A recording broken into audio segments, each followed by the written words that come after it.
بسم اللہ الرحمن الرحیم۔ اس ویڈیو میں ہم جانیں گے عقیدہ کسے کہتے ہیں۔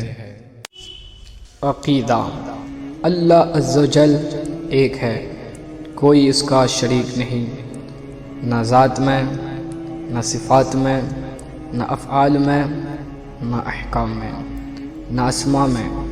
وہ واجب الوجود ہے، یعنی اس کا وجود ضروری ہے اور عدم محال، قدیم ہے۔ وہ بے پرواہ ہے، کسی کا محتاج نہیں، اور تمام جہان اس کا محتاج ہے۔ اس کی ذات کا ادراک عقلاً محال ہے۔ جو چیز سمجھ میں آتی ہے، عقل اس کو محیط ہوتی ہے اور اس کو کوئی احاطہ نہیں کر سکتا۔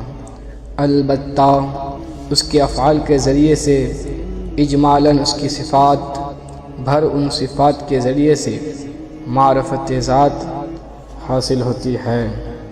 اس کی صفتیں نہ عین ہے نہ غیر ہے۔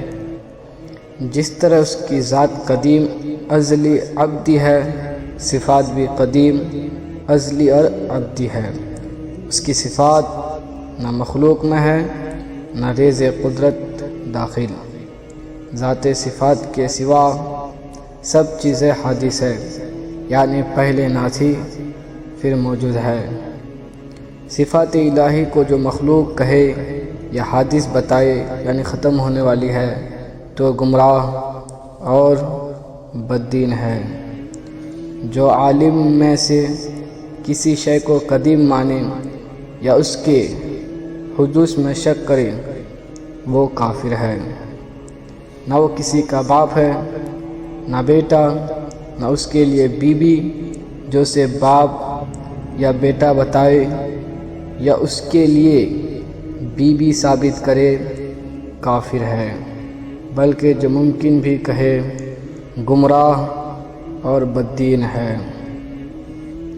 حیات قدرت، سننا، دیکھنا، کلام علم، ارادہ اس کے صفات ذاتیہ ہیں، مگر کان، آنکھ، زبان سے اس کا سننا، دیکھنا، کلام کرنا نہیں، کہ یہ سب اجسام ہے، اور اجسام سے وہ پاک، ہر پست سے پست آواز کو سنتا ہے، ہر باریک سے باریک آواز کو سنتا ہے۔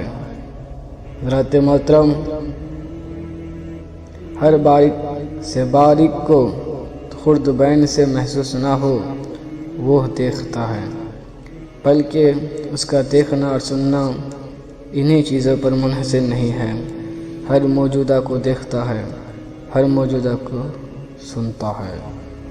مثلاً دیگر صفات کے کلام بھی قدیم ہے، حادث و مخلوق نہیں۔ جو قرآن عظیم کو مخلوق مانے، ہمارے امام اعظم دیگر ائمہ رضی اللہ تعالیٰ عنہ سے کافر کہا۔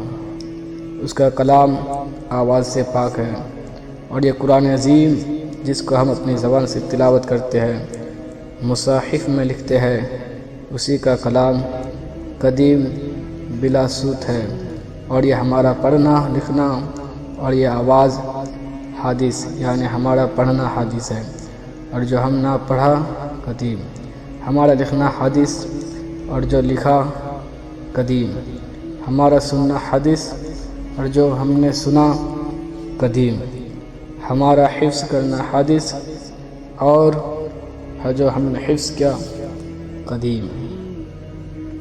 اس کا علم ہر شے کو محیط، یعنی ہر جزیات، کلیات، موجودات، معدومات، ممکنات، محلات، سب کو ازل میں جانتا تھا اور اب جانتا ہے اور اب تک جانے گا۔ اشیاء بدلتی ہے اور اس کا علم نہیں بدلتا۔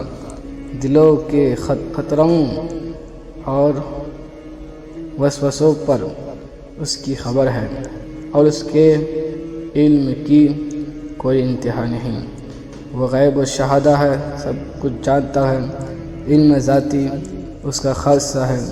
جو شخص علم ذاتی، غیب خواہ یا شہادت کا غیر خدا کے لیے ثابت کافر۔ علم ذاتی کے یہ معنی ہے کہ بے خدا کے دیے خود حاصل ہو۔ ہر برائی اسی نے اپنے علم ازلی کے موافق مقدر فرما دی ہے۔ جیسا ہونے والا تھا، جیسا کرنے والا تھا، اپنے علم سے جانا اور وہی لکھ لیا۔ تو یہ نہیں کہ جیسا اس نے لکھ دیا ویسا ہم کو کرنا پڑتا، بلکہ جیسا ہم کرنے والے تھے ویسا اس نے لکھ دیا۔ زید کے ذمہ برائی لکھی، اسی لیے زید برائی کرنے والا تھا۔ اگر زید بھلائی کرنے والا ہوتا تو اس کے لیے بھلائی لکھتا، تو اس کے علم یا اس کے لکھ دینے نے کسی کو مجبور نہیں کر دیا۔ تقدیر کے انکار کرنے والوں کو نبی کریم صلی اللہ علیہ وسلم نے اس امت کا مجوس بتایا۔ آسمان و زمین اور ساری مخلوقات کا پیدا کرنے والا وہی ہے، وہی عبادت کا مستحق ہے، دوسرا کوئی مستحق عبادت نہیں۔ وہی سب کو روزی دیتا ہے، امیری غریبی اور عزت و ذلت سب اسی کے اختیار میں ہے۔ جسے چاہتا ہے عزت دیتا ہے اور جسے چاہتا ہے ذلت دیتا ہے۔ اس کا ہر کام حکمت ہے، بندوں کو سمجھ میں آئے یا نہ آئے۔ وہ کمال و خوبی والا ہے، جھوٹ، دغا، خیانت، ظلم و جہل وغیرہ ہر عیب سے پاک ہے۔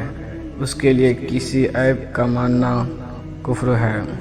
لہٰذا جو یہ عقیدہ رکھے کہ خدا جھوٹ بول سکتا ہے وہ گمراہ اور بددین ہے۔